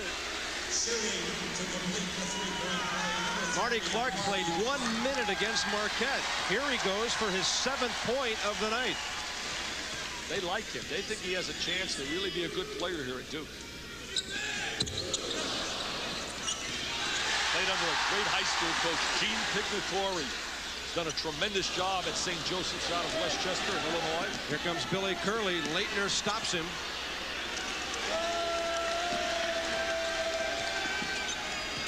Isley and Huckabee. Nice pass. 6 points between them at guard tonight. Nice 2-man play, though, Isley and Curley. Those 2 kids are going to be solid players up at Boston College. That's 10 for Curley. There's Grant Hill beating 2 men. Now it's a mismatch. Glances off somebody out of bounds. It was off the hands of Corey Jackson of Boston College. Bobby Hurley and Billy McCaffrey back in for Duke along with Thomas Hill. Bob, on the top of the show, we talked about the one big question mark. Can the young players of Boston College handle the defensive tenacity and the pressure of Duke? And obviously the answer was no. But they're not going to face this kind of pressure and this kind of environment on a regular basis. Billy Curley sitting down, exhausted for the moment with a coach alongside. They have a lot of potential wins in their pre-conference schedule that should give them a lot of confidence. And when they go into Big East, where there really aren't a lot of dominating teams, but a lot of good teams this year, they'll have a chance to get some wins, especially at home. When you look at the Big East, it's wide open. I mean, I like Pittsburgh. I love their starting 5, especially with a healthy Sean Miller. You see Georgetown with the M&Mers, certainly Mutombo and Mr. Mourning, but the question mark is perimeter play. Syracuse, you wonder about depth, and you wonder about if LaRon Ellis will become a outstanding player or a guy that doesn't achieve and reach his level of potential greatness. That was the 4th foul on Bobby Hurley. And there's a 3 from outside for Bobby Moran. Moran really fighting for some playing time again. Has lost a lot of that to the young kids. Played a great deal last year. They had a few malcontents that are no longer part of the program who they really felt created a lack of chemistry, and they're not here. We're talking about Brian Edwards and Michael Reese, who no longer are part of the Boston College program. And people around the program felt that they really didn't have the positive attitude. Mr. Leitner, he wants to foul as well. He was pretty positive about that shot. 8 points on the night for Leitner. There's a three from the right side, missed by Abram. Charging back in with it, Corey Jackson. Jackson trying to make the most now. Getting some good playing time, working the offensive board. Well, the game has settled down into a little better fundamentally than it was 3 or 4 minutes ago when it was very sloppy. Under 8.5 to go. Duke 76-44. And a foul away from the ball against BC. Looks like Corey Jackson's fourth. Sunday, the NFL sizzles on ESPN, 8 o'clock Eastern. They're all deadlocked in the AFC Central. The Steelers are back. The Bengals, the opposition. Bubby against Boomer on Sunday. And don't forget, before that, hours before, 11:30 Eastern Time, NFL Game Day.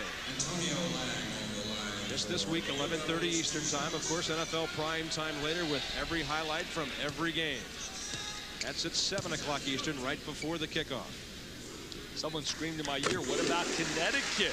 Well, certainly the University of Connecticut's going to have a solid basketball team, but I really have to believe they're going to miss the dove. I thought Hennefeld really was such a catalyst with that basketball team, but they'll have as good a chance as anyone to win the Big East this year. And what a recruiting class. He's bringing in a kid by the name of Rudy Johnson from Florida, Ryan Fair from out of Phoenix, Arizona, Kevin Ollie from out of Crenshaw, out of Los Angeles. I mean, Donnie Marshall from out of the state of Washington. Oh, there's a nice go over the top, good diagonal cut, backdoor, slam jam, bam. Corey Beasley. Jim Calhoun going all over the country to find his recruits. Here's Corey Jackson. Tip was missed by Moran, and a foul on Thomas Hill. By the way, we mentioned Beasley, Dick, for one of the few times tonight. He came in averaging 10. Prior to that slam, only 2 points tonight. Duke has really kept him out of the BC offense. Bob, we could talk about every possible stat, but it got down to one simple fact here tonight. The lack of ability by Boston College in handling the Duke pressure. I mean, that is simple, the theme of what has taken place here tonight. That set the stage for every other phase of this game. Boston College 6 of 10 from the line tonight. Duke has shot 21 more free throws than the visitors have. Well, we'll have that semifinal. Look at the band members going wacky. And I'll tell you one thing. We'll have that semifinal next Wednesday. Notre Dame and Iowa is an interesting matchup. Notre Dame gets that win over Fordham, and now they play Iowa with a lot of good young players who beat an experienced Temple team. And a good win for Dr. Tom Davis. Great win for the Big Ten over the Atlantic 10 last night. Well, a good win because Temple returned 5 starters, but shaking, making 3 for 15. Thomas Hill, turnaround. He has 15. That's part of their motion game. Just swing the ball, dump it down into the box. Little jump shot by Hill. See, they're still executing, which is really important for Mike Krzyzewski right now. A lot of times when teams have a blowout, they get away from their sets. Leitner paws at it. McCaffrey got a touch. They're still fighting. Thomas Hill, Bobby Hurley, and 2. And he glances over at his dad. He says, hey, Coach Hurley, am I getting any better? And there's a look at Coach Hurley. He's an intense competitor, so similar to Mike Krzyzewski. Thomas Hill near steal. Baseline left and a reverse underneath won't go for Jackson. He gets it back. Look out here. You know, the one really positive factor here with the Boston College kids, they haven't quit. They really haven't quit. McCaffrey all the way and hustling back Gerard Abram to take it away. And a timeout on the floor with 6:49 to go. Duke from Durham cruising north to New York City in the NIT. We're going to talk about my diaper dandies, the best young freshman impact players. Damon the Diamond Bailey down at Indiana. He'll really be part of the puzzle. Adrian Autry, AA, will do it up at the Carrier Dome. And then we talk about Eric Montross. He won't get a lot of playing time early, but he'll be a solid player on the inside. And then there's Sean Bradley, 7'6", you see it right, for Brigham Young University. And then Mr. Velvet, that's right, Grant Velvet Hill. We've watched him tonight. He is Mr. Versatility. And I'll give you some other guys. Rodney Rogers down at Wake Forest and Jamal Mashburn. Bravo Patino has the monster mash down at Lexington, Kentucky. 6'8" from the Big Apple. Count it, little MBN, nothing but nylon, Kubik. Pretty good set play off the inbounds pass against the zone, the 2-3 of Boston College, and they broke the men on the wing. Kubek has 6 in a reserve role. 84-49. 2 points off their biggest lead, and right here they lead by 35. I feel so bad for you. You work so hard. You're one of the hardest working play-by-play guys I've seen. You're at practices. You got the best boards in the business. Timmy Brando, you better work on your boards. And it's a little jumper. I mean, this guy's worked so hard with his boards. You had all your little tidbits of what's going to happen in a close game down the stretch. File them. It's over. You don't need it. I knew that the minute I saw you walk in the gym. Here's Kubek driving. Oh, nice drive. Greg Kubek shows he can shoot the long-range jumper, and then he goes in a triple threat position, and he drives to the goal. Back in is Lior Arditi, the former Israeli national team captain for Boston College. His feed goes to Jackson. Leitner took it away. Jackson got it back, and that's why they call him Action Jackson. It follows him around. There's only one Action Jackson, and he played out at LSU, Chris Jackson. Anybody else is an imposter. 86-53, Leitner. Kubek, Davis, Hill. You might say the whole team's involved. Well, it's just great ball movement. The team is executing so well in their half-court offense tonight, something they did not do against Marquette. Nice drive right there. Bobby Moran. Oh, that was Moran with that good quick move to the basket. Yeah, but Dick, that last time, did you see that? All 5 players, 1 touch on the ball for Duke. That's the team effort they really emphasize. They're not getting any layup they want right now. Right now, it's just layupville, stat time. Arditi drives, nothing there, and it turns into a pretty decent pass for Foley, who's fouled. Looks like Kubek will get his second. We've got a beautiful one, a barn burner, you might call it, from Barnhill in Fayetteville. Well, who will be in New York? Will it be Oklahoma, Arkansas? I believe it's Arkansas. Then will it be East Tennessee State? Solid team, very good team. Mr. Jennings, the little guy, can play, but it'll be Arizona. And then will it be Notre Dame and Iowa? The Fighting Irish players. Leitner goes on the floor in South Bend. Digger Phelps has got an outstanding big rebounder in LaFonso Ellis, but he doesn't have a whole lot of depth and really needs some front court scoring. And I'll tell you one thing, Ellis, they win with Ellis getting 6, and that's a surprise because Ellis has to put a lot of points on the board.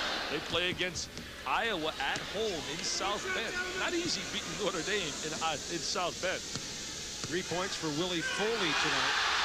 By the way, Leitner left the game with only 8 points but 9 rebounds.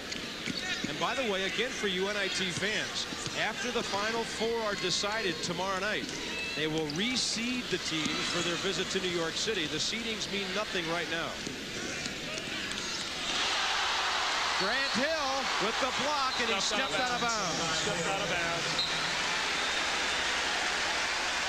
Get used to that, Duke fans. You're going to see a lot of it for the next 3 seasons plus.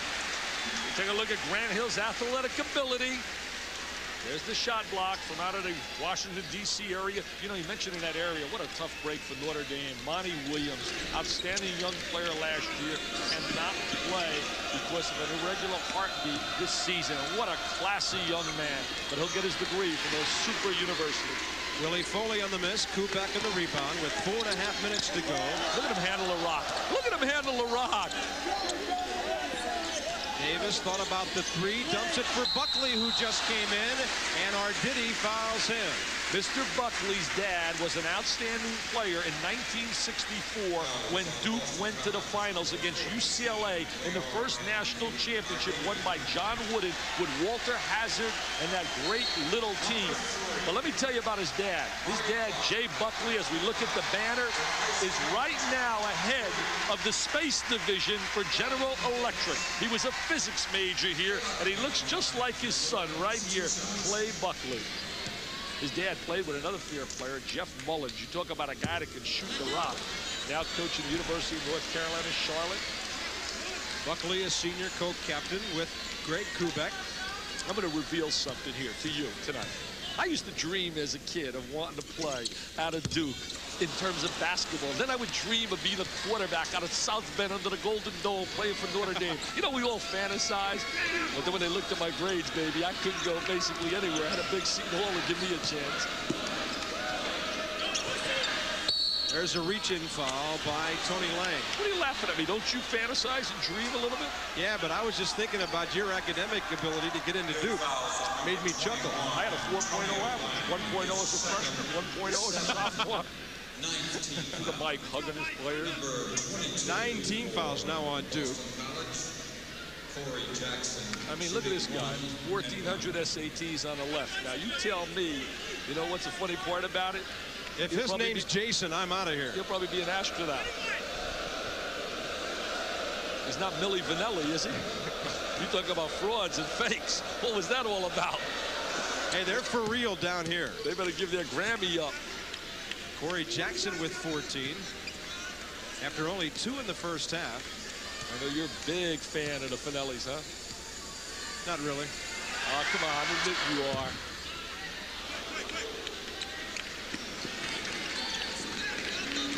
Bring the ball up the sideline and trying to reverse it. Hey, this time of the year, it's fight songs, not that stuff. Look at the versatility. Look how smooth. Malcolm Huckabee trying to guard Grant Hill. They should slide Hill right inside now and post him. That's what Coach K was talking about yesterday at practice. Marty Clark pretty slick with that ball, wasn't he? And he forced a foul on Gerard Abram, who is reaching in, and that's 4 on him. You know, Bob, the last 5 years it's been a struggle for Jim O'Brien and the Boston College program.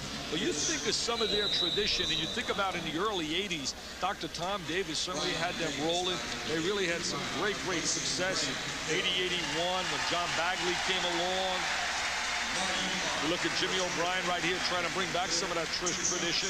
81-82, they had Bagley, and they had a freshman come in by the name of Michael Adams. Had a lot of success during that era. Then Gary Williams came aboard in 82-83. Again, they lost in that year to the NCAA to Virginia with Ralph Sampson.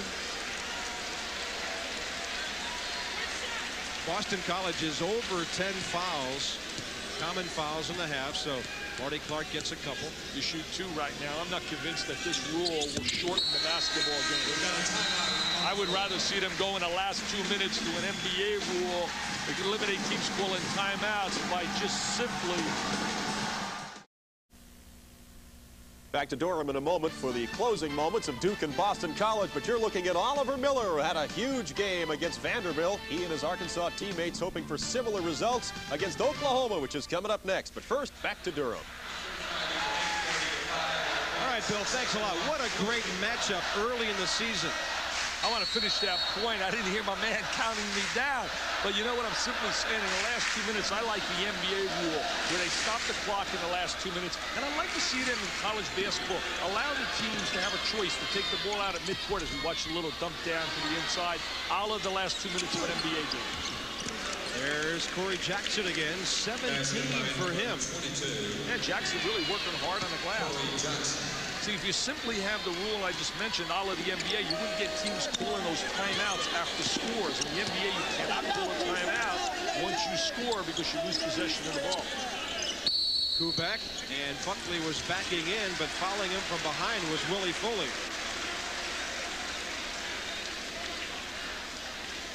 Boston College foul. Willie Foley out of Albany. 6'9" junior. One of the great assets they have here at Duke. They've really built on that tradition that Mike Krzyzewski has really provided here, averaging 27 wins in the last 7 years. You know who's the most valuable player in Duke athletics? It's not Mike Krzyzewski. It's Tom Butters, the athletic director, for having the vision to hire a guy coming out of college with a losing record out of West Point. Yet there was something he seen and something he liked in terms of a conversation with the general, Robert Montgomery Knight, who coached Mike Krzyzewski and recommended him highly for this job, rather than just judging a guy by W's and L's, because there's so many outstanding coaches who don't have the facilities, the budget, and do not have the opportunity to win big, but yet have great potential if you put them in a right environment. There's Foley banking one in from the paint. That looked like your jump shot. Yeah, but Brick City. They all go in. Little glass. Foley with 6, 2:45 to go. Oh, a steal by Bobby Moran. Moran strips Clark of the basketball. Clark can't believe it. He wants to hide right now. He came back. He said, "Give me the ball." You can't do that again. Don't forget, we're minutes away from the Razorbacks and the Sooners. That'll decide a semifinal team in New York City. Here's Kubek driving, and Arditi fouls him. The semifinals at Madison Square next Wednesday night. Back-to-back games on ESPN. And the finals on Friday. And it looks like Christian Ast, a freshman of Heidelberg, Germany, will come in for Duke after Kubek shoots the free throws. Christian, one of the favorites here of the crowd. They know it's stat time. That'll mean everybody in uniform got in tonight for Duke. One of the key players on that sideline for Duke's a guy by the name of Peter Godet, too, the fine assistant coach who charts, analyzes, and evaluates each opponent for Mike Krzyzewski. And he has an unbelievable background. He was a former head coach at West Point. We look at Peter Godet sitting right next to Mike Krzyzewski right here. Smile, Peter. Give us a smile. Kubek hits them both. He goes with 10, and Christian Ast is in the game. They have their big battle with that school from Chapel Hill. What's the name down there in football? Little pigskin battle. Duke and I don't know. What's the name of that school? They play UNC? Oh, right. North Carolina and Duke in football tomorrow. And in basketball, North Carolina picked by the media to win the ACC with Duke #2, Virginia and Georgia Tech to follow. I was teasing Dean yesterday. I said, Dean, you're going to win the league, and then you're going to finish second with your second team. You're going to go 1-2 with all that personal. Wait a minute now. Wait a minute, Dick. I don't want to hear it about my young people. They're young. Christian Ast on the foul. At the line, Corey Jackson. You know what's really happened in a positive way with, you know, you try to take a positive from a negative. They had the injuries, Boston College, to David Hinton, and he's a solid player. I mean, he's 6'11". He averaged double figures last year as a freshman. Doug Abel had the injury to the hand. Kids like Jackson and Beasley got playing time, so now that increases your depth factor. Buckley hustling for the rebound. Arditi got it away. He travels. That's a walking violation. As soon as you lay on the floor with the ball and you start to get up, it's an automatic walking violation. You have moved your pivot foot. 2:13 to go. Duke 94, Boston College 65. This has never been a contest. This has been a beauty contest between Michelle Pfeiffer in her bikini and Roseanne Barr in her bikini, baby. A total M&Emma. Mismatch. There's another foul on Christian Ast. On number 54, Christian Ast, his second. Mike Krzyzewski, his team rated #6 preseason, #2 Arkansas, #15 Oklahoma. As we throw the numbers around to match it up, they're moments away from tip-off in Fayetteville. Billy Tubbs had the potential of a great team, but he lost Jackie Jones from Detroit. Academically, a shot blocker. He lost Damon Patterson. He lost Smokey McCovery, and really that set them back. They think they can get Patterson back, but the other two are gone. Hey, you know, we talked about that #6 ranking. Somebody here in town's ranked higher than the basketball team. Remember we mentioned the medical center took care of Johnny Dawkins with successful surgery today. They're ranked #3 in the nation here. Your old buddy Bucky Waters told me that. Well, Bucky trying to get me on a tennis court. He can't be serious. He'll blow me away. I heard about his game. I scouted him, and I'm not ready to take him on. Not yet. Well, anyway, Johnny Dawkins fans happy to hear that he is fine after surgery today at the Duke Medical Center, where they do a great job. Antonio Lang with that little drive to the goal. 1:51 to go. Duke 96. Boston College 66, and there's Mr. D, number 24, will never be worn by anyone else here. What a great career he had. Player of the year. Danny Ferry was player of the year, 2 in the last 5 years. Jackson got a couple of shots, couldn't put it down. Bobby Moran draws the foul in missing, and Christian Ast has piled up his 3rd foul in a very short time. In about 60 seconds. He's making his presence felt. He said, what am I doing? I'm just putting my hands up. Look at they're blowing a foul on me. He said, when Christian Leitner does that, they don't blow the foul. Christian played 2 years of high school ball in Beltsville, Maryland after coming over from Heidelberg. Hey, Gary Williams, a lot of people didn't think he'd have a good recruiting year because of all the sanctions. He's putting together one heck of a recruiting class down in Maryland. Johnny Rhodes he signed, outstanding player from out of Dunbar.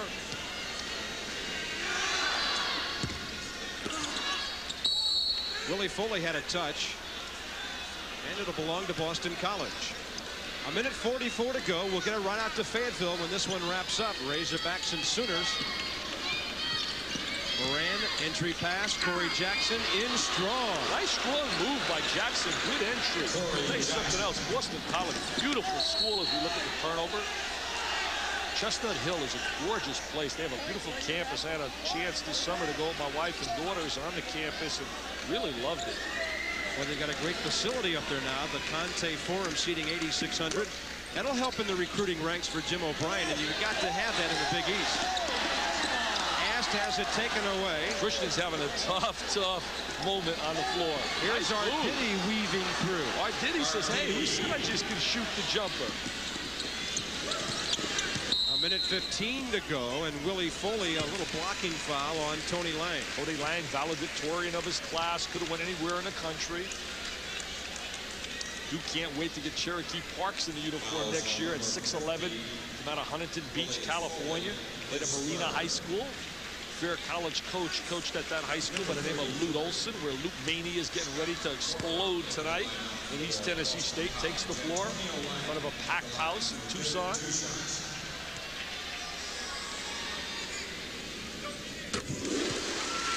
Boston College mentioned in football. They got an easy one tomorrow, don't they? They don't play anybody really tough. Who's that school they play down in Florida? Oh, Miami. Yeah. Oh, Miami.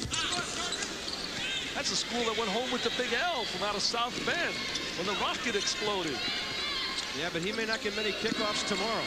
Yeah, Joe Paterno said he's not going to touch it. Arditi with a long three. He has 12. We're down to a minute. 97-74. This game's been over after the first 2 minutes. Maybe during the layup drills with the intensity and the environment really intimidating a little bit the young kids here from Boston College. Barry Tompkins and Coach Raftery, Bill Raftery standing by.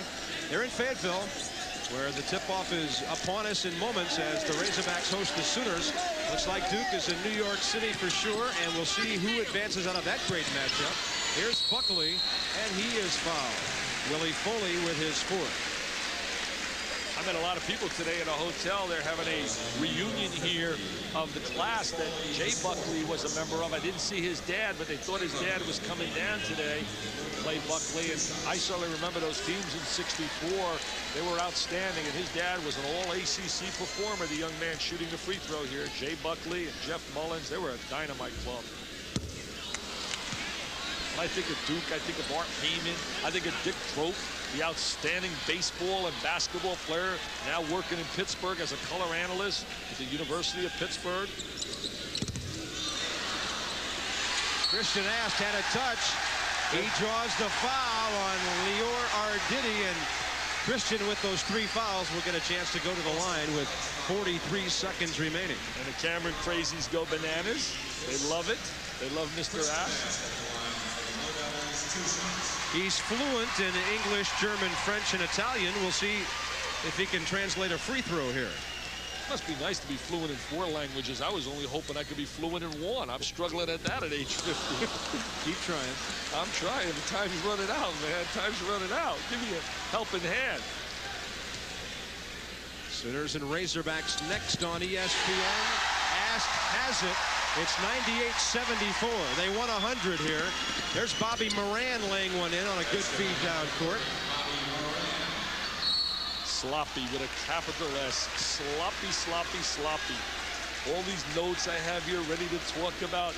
Passes to the post, half-court offensive efficiency. Throw them all out the window.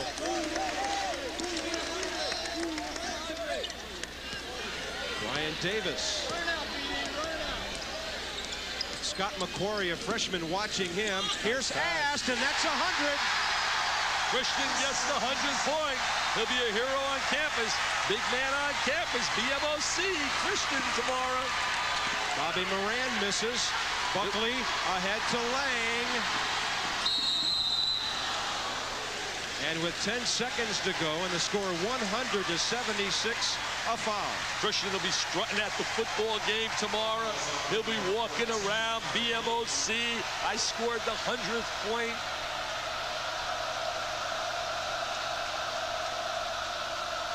That's foul number 5 on Lior Arditi, who has fouled out. Tomorrow's that game up in Springfield, Massachusetts, between LSU and Villanova. And when I think of Springfield, Massachusetts, I think of the late Eddie Stites. What a great influence. He was on a game of basketball, an ambassador for the game, loved it. Ed Stites, what a special man. It's really so sad for me to really feel he's not around to just converse with, to talk to about the rules of basketball. Springfield, Massachusetts, what a fine, fine man.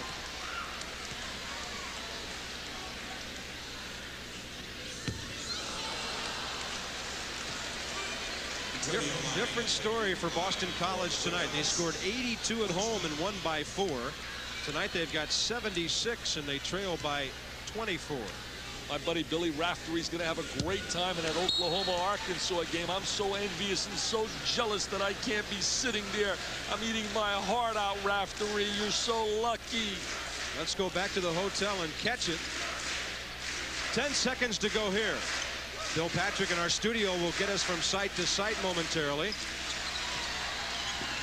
There's Ast on the right side. Davis in the corner. He can shoot it. Clark. Ball is loose, and with hustling down the court, Clausel Pearl, the game is over. 100-76 for Dick Vitale. Bob Carpenter.